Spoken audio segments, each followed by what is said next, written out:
അപ്പോൾ ഗൈസ് നെതറിൽ എങ്ങനെയായാലും ഇന്നും പോയിരിക്കും ഗൈസ്, പോകണം, അത്രേ ഉള്ളൂ. നമ്മളിതിപ്പം നെതർ പോകണം പറഞ്ഞിട്ട് എത്ര ആയി. നെതറിൽ എങ്ങനെ എന്തായാലും പോകും ഗൈസ്. ആദ്യം തന്നെ ഒരു ബക്കറ്റ് ഇവിടെ ഉണ്ടാക്കട്ടെ. ഇതിങ്ങനെ അല്ലായിരുന്നു ഉണ്ടാകല്,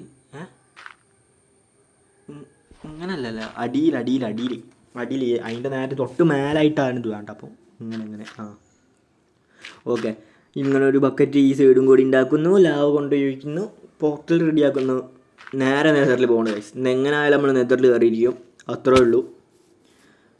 ഇനി പോയിട്ട് വെള്ളം ഇതെടുക്കുക, ലാവ എടുക്കുക. വെള്ളം എന്നൊക്കെ പറയണത്, വേഗം പോകുന്നു, ലാവ എടുക്കുന്നു. ഇവിടെ ലാവ എവിടെ, ക്ലിക്ക് ചെയ്യൂ, അതന്നെ വരട്ടെ. തിന്നാനൊന്നുമില്ല ഗൈസ്, തിന്നാനില്ല, ഹങ്കർ കുറവാണ്. നമ്മൾ മേലെ പോയിട്ട് മേലെ നിന്ന് ചാടുമ്പോൾ ലൈഫ് നല്ല കുറയുന്നുണ്ട്. അതാണ് നമുക്ക് ധൃതിയാണ്.